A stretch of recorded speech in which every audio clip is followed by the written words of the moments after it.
My name is Maggie. I'd been solely focused on my work without any romantic entanglements until the age of 28. Or rather, I realized that I'd become 28 years old without even noticing due to the overwhelming busyness. Some of my junior colleagues started getting married as early as 24 or 25, and deep down, I felt a sense of urgency. I wonder if I'm going to spend the rest of my life at this company. Sure, there are senior colleagues who are older and far more experienced than me, and I can't help but admire them for their impressive professional skills. But it's also true that there's a part of me that strongly believes that I don't want to remain single forever. That's when I met George. George is kind and always prioritizes the places I want to go and the things I want to do during our dates. Having never experienced such kindness from a man before, I was swept off my feet and gladly accepted his proposal. Everyone had a good time at our wedding, huh? Yeah, I managed to get married while I was still in my 20s. What? You were worrying about that? George smiled with his usual calm expression. Come on, I was quite worried. I see. It's tough for women. Men can get married in their 40s and nobody says anything. Indeed, it seems like only women are worried about age. Speaking of women, my father-in-law has a calm personality like George, but my mother-in-law is unexpectedly assertive and strong-willed. We don't have plans to live with them, and we'd probably only go visit them for Thanksgiving and Christmas, but I could tell she wasn't particularly fond of me. I plan to continue working and maintain a dual-income household even after getting married, but it appears she has reservations about that. My income is slightly higher than George's. He candidly mentioned it to his mother, who then started pushing her old-fashioned values onto me, saying things like, "A woman should focus on the household and support her husband. And men have pride. It's not good for you to work so aggressively." But in this uncertain time when layoffs and cost-cutting measures can happen, I feel the need to save up at least until we have children. George agrees with me on this, but in front of his assertive mother, he's usually overwhelmed. I should probably avoid unnecessary interactions with my mother-in-law, I thought to myself. So, which travel agency are we going with? George's voice caught me off guard. A wedding is a major event in life, but there's another important event that remains: our honeymoon. I can't decide. When it comes to a trip to Europe, different agencies offer various plans. I want to go to this place, but I'm also interested in this agency's French wine tasting tour. I pointed to various spots on a brochure marked with Post-its. I've always had a longing for Europe. Stained glass windows in churches, stylish cafes, and historic towns. An opportunity like this is probably a once-in-a-lifetime experience. So many choices. You can decide whichever one you want. George, as usual, muttered in a relaxed tone. Okay, I need to make a serious decision. We've been saving up for our future and our children, but we're planning to splurge a bit on this trip. Our honeymoon is probably the only time we can take off from work for so long. Can I sleep on it and decide tomorrow? Sure. It's not often we can go on an overseas trip. George, wearing a smile, made his way to the kitchen to enjoy a cup of coffee. Opportunities to go abroad or on vacations are rare, but above all, a honeymoon is an event that happens only once in a lifetime. I want to create unforgettable memories with George, just the two of us. That's why I didn't want to make a decision I might regret later. Even during work, I found myself constantly daydreaming about our trip whenever I had a spare moment. I did refrain from opening travel magazines except during my breaks, of course. Still haven't decided? Yeah, I was so engrossed that I didn't notice my colleague's presence until she spoke up. Hey, you better hurry up and eat before lunch break ends. Oh, right. It's already this late. Don't most European tours usually have predetermined routes? You know, visiting famous tourist spots in Italy and Rome. That's completely wrong, and Rome is in Italy. My colleague laughed and gave me a teasing look. Must be tough being a happy girl in love. Requesting time off is a whole process, and so I need to choose a travel agency soon. You're quite the contemplative lady, aren't you? I didn't pay much attention to my colleagues' teasing at the time. I was too caught up in planning this milestone in my life. Make sure you do your job responsibly, too, will you? I'm giving you the time off, after all, my boss said, as if seeing right through me. I'm sorry. I wondered if he noticed that I'd been distracted lately. I need to pull myself together. I opened a file on my computer and started working. I need to focus on my job. I've decided to go with this travel agency's tour. Sure, it's great to hear you found a tour that you like. I must have spent over a month, maybe close to 2 months trying to decide. I wonder if there are really people who agonize over a trip for such a long time. I must have caused a lot of trouble for the travel agency. I'm sorry for all the trouble I've been making, a bunch of inquiries, even about the tour details. The female staff at the travel agency gave me a warm smile. You two are going on your honeymoon, right? Yes. It's normal to take your time thinking about your honeymoon. It's a once-in-a-lifetime journey. We've even had a client who spent 6 months planning their trip alongside their wedding. I was genuinely surprised at the mention of 6 months. Is that so? Despite my murmuring, she maintained her smile. An overseas trip is different from a domestic one. There's a sense of something special. Our job is to provide a trip that will be a wonderful memory for our clients. I felt relieved to hear those words. I was immensely grateful to our wedding planner for their assistance during the wedding, and as I realized that various people were supporting us like this, my anxieties about our trip naturally started to fade away. Now I can focus on work without worry. I'm sure my boss will be relieved as well. When George came home in the evening, I gave him the news. I'm home. I've decided on our travel plan. We're going with this travel agency. George replied in a relaxed manner to my childlike excitement. That's good. I'm glad you found a good one. I was a bit taken aback, but after all, I was the one who had always longed for a trip to Europe. Perhaps this is what travel means to George. Hey, are you excited about our honeymoon? Feeling insecure, I found myself asking him. Surprised, he opened his eyes wide and replied, Of course, with you, I'm certain our trip will be great. We should inform our parents later, too.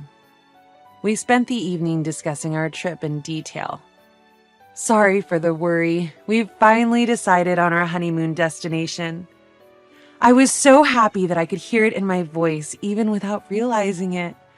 My boss, sensing my excitement, said with a relieved expression, Oh, good. I'm counting on you until the trip, then. He also handed me some extra paperwork. I didn't even mind the extra work. I was that excited. With both of us working, the timing for us to take the 12 days off needed for a trip to Europe was limited. Because of that, we managed to set the schedule quickly. Guess what, Mom?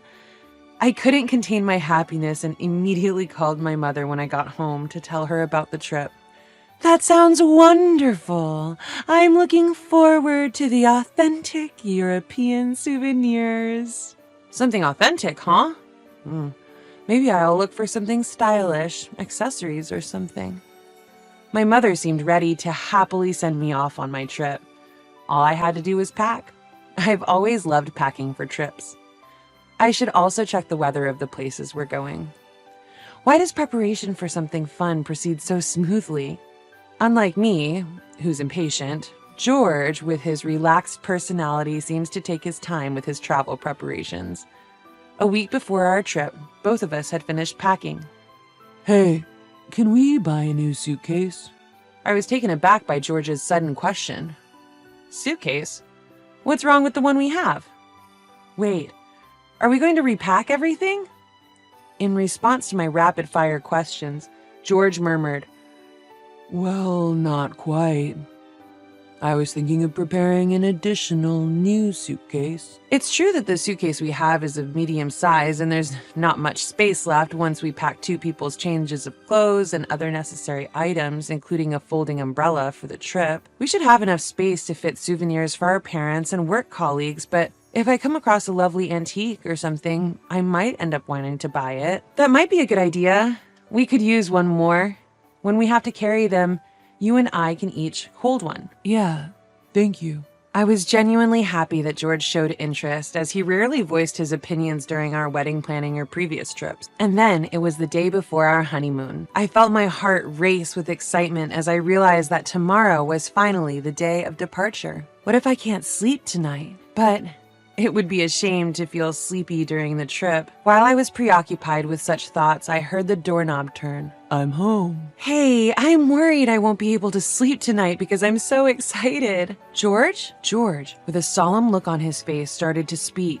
What could he want to talk about the day before our trip? There should be no issues with our passports or documents. What's up? He began speaking. About my parents, Then a shocking phrase slipped out of his mouth. I was planning to ask you to take care of my parents' plane tickets, but I forgot. Do you think it's still possible to make an arrangement? For a moment, I was unable to comprehend what George was saying. Wait, what are you talking about? When I asked, he explained. I told my parents about the trip after everything on the itinerary was finalized, but they got upset, saying that it's normal for the groom's parents to tag along. By any chance, have you already purchased their tickets? I felt my blood start to boil at the sudden and unexpected conversation. What are you talking about? A honeymoon is supposed to be for the couple, isn't it? It's absurd for parents to come along. But my parents were overjoyed when I told them it was a trip to Europe. But just because they're happy, we had just gotten married and this was supposed to be a special trip for us. Does George think of it as a regular family trip? Then suddenly the doorbell rang. Without making eye contact, I glanced at the intercom screen and saw George's parents. Contrary to my shock, George casually responded through the intercom. I'll open it now. And quickly let them into the living room. Sorry to barge in like this. In my mother-in-law's hand was a bag stuffed full of luggage. Mother-in-law? Taking advantage of my stunned silence, my mother-in-law kept talking. A Boston bag might not be suitable for a flight. We heard you guys prepared a suitcase for us. The suitcase was for them? I felt a sense of weakness wash over me. As I looked at George, he had an expression as if this was all to be expected. I don't want to argue with my in-laws, but I couldn't back down on this matter either. After all, we had spent so much time planning this honeymoon. Plus, there's no way we could get additional tickets at this point, and I verified online that the tour bookings are already completely booked. This is our honeymoon, you know. But my mother-in-law answered in a very matter-of-fact manner. So what? George wasn't taken aback either.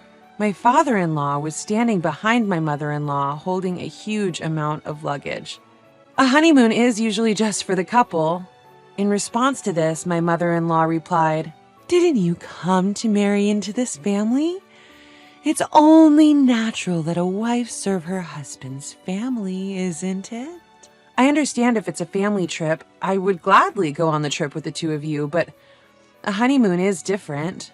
Honeymoons and family trips are the same thing. Then how was it when you went on your honeymoon? I was gradually getting irritated, but my mother-in-law, with a triumphant look on her face, responded, At that time, my mother-in-law had a bad leg.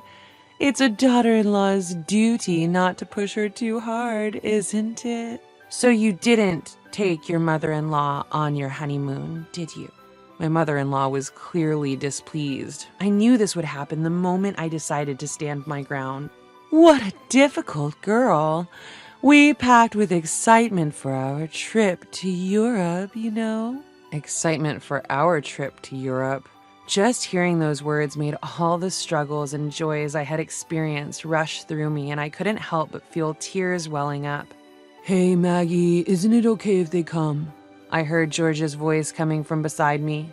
The more the merrier. If tomorrow doesn't work out, we can cancel and look for a place for the 4 of us. Huh? As I looked back in astonishment, my mother-in-law joined in with a mix of laughter. That's right. Oh, I have an idea. How about changing it to a trip to Paris? I want to brag about it to my friends. Her words even made me feel dizzy. I'm holding back because I have my own pride, but to be honest, I feel like bursting into tears right now. Before I knew it, as if weighed down by my mother-in-law's pressure, I found myself sitting on the floor. Then, from above my head came a totally unexpected sentence. It was from George. I had no idea you hated my parents so much. Huh? Looking up, I saw him looking down at me with a stunned face. My mother-in-law also chimed in. That's right. It's terrible. I couldn't stand their voices anymore, and I finally screamed hysterically. Why am I being treated like the bad one? It's our honeymoon, for heaven's sake. Why are you ruining such an important trip? George showed no sympathy for my outcry. Of course, he didn't seem to care either. You've been acting strangely lately. Huh? Every time you open your mouth, it's all about our honeymoon. You're not being rational. George said this coldly. Mom, Dad, sorry. Could you go home today? You can leave your stuff here. While saying this, he took his parents to the front door. At the front door, my mother-in-law was making a fuss, but I couldn't hear what she was saying. When he came back after a while, he spoke. Let's cancel our trip for now. Take a moment to think rationally. I no longer had the energy to respond to those words. At the same time, I noticed that my feelings for my husband were quickly cooling down. He cared more about his parents than about me. I couldn't imagine continuing as a family with him, facing the challenges of life together, knowing that my mother-in-law will always intervene and yet my husband won't stand up for me. I don't see any happiness in sight. I finally managed to call the travel agency just before closing time. I couldn't possibly enjoy going abroad in this state. The staff who helped me when I made up my mind answered the phone, asking several times if I really wanted to cancel. I clearly communicated my intent to cancel. She seemed to sense various things from the sound of my downcast voice. She briefly explained the necessary points, such as the cancellation fees. I no longer had any feelings of disappointment. It was purely procedural matter. Then, several days passed. During the next few days, there was no conversation between George and me. Our last conversation ended with George saying, "We'll resume the conversation when you've had a chance to reconsider." But I don't think I did anything wrong. Neither of us apologized or tried to continue the conversation. It was just before dinner when my husband suddenly put a divorce document on the table. "I'm taking my whole family on this trip. If you don't like it, we're getting a divorce." George said it with a frustrated attitude. Strangely enough, I accepted this as George's answer without much hesitation. I responded right away. Understood. We'll get divorced. What? The one who was surprised was George. Are you serious? Divorcing over just a trip? You're the one who brought the divorce papers. I occasionally glanced up at George's face as I carefully filled out the divorce papers, making sure there were no mistakes. People might think it's just over a honeymoon, but this man doesn't cherish what's important to me. He won't protect me when it matters. Could I spend my life with such a man? He should go on the trip with his parents if he wants to. I don't need a bleak future. George, unable to back down now, also filled out the form with shaking hands. I'll bring this to the family court tomorrow. I said this as I took the divorce papers from George's hands. A tiny voice saying, "Oh," slipped from George. He may actually be regretting this. But I've made up my mind. This is how our divorce was finalized. Of course, my parents were surprised when I told them about the divorce. My mom suggested that I reconsider, but when I told her about the honeymoon and my former in-laws, she seemed dumbfounded and said cheerfully, "It's a good thing you cut ties with that weird family." I do regret that I caused trouble for my parents and our wedding guests. My colleague who used to tease me as the troubled maiden seemed a bit uncomfortable for a while, but when I said it was the right choice to break up with a grown man who's still dependent on his mother, she seemed to get back to her usual self. On the other hand, it seems that George vented about me being heartless to his colleagues at work. He intended to highlight my lack of common sense, but instead his own absurdity was exposed and quickly spread within his company. He seemed to receive a lot of criticism from his female colleagues in particular, and apparently became known as a mama's boy. He himself was shocked by the gap between societal norms and his family's way of thinking, which led him to make a series of significant mistakes at work. George, who was previously regarded as a laid-back employee, has now transformed into an incompetent and irrational employee. According to a mutual friend, it seems he is going to be transferred to a small branch office in Nebraska. But the situation there is quite severe, and it's obvious that he, who was sheltered and raised by his mother, will eventually quit. By the way, since he suggested the cancellation of our trip, of course I had him pay the cancellation fee in full. I've dealt with a lot, but I'm still a bit hurt. When I let out a sigh without thinking, I made eye contact with a senior colleague passing by. I was taken aback, but she looked at me and said, "Solo trips aren't so bad, you know?" She is very competent at her job, but she always seemed a bit distant, and we didn't have much of a private relationship. I was a bit surprised when she suddenly started talking to me. "A single life isn't bad either." "Huh? I'm actually divorced." She flashed a charming smile as she spoke. There was no trace of tragedy in her smile. Rather, it looked refreshing. "Really? I had no idea." "You see me as someone fully dedicated to work, right? In the past, I was desperately trying to become the perfect wife. I kept pushing myself beyond my limits, constantly restraining myself. I didn't know she had such a past. Until now, I thought I was only interested in work, and she always seemed perfect in my eyes. I was pushing myself too hard. At that time, a bunch of my colleagues got married and quit their jobs all at once, and I guess I was in a rush to get married too. I felt the same way," I found myself saying naturally. "When I save up some money, I go on solo trips. You know, being alone can be quite nice." "Is that so?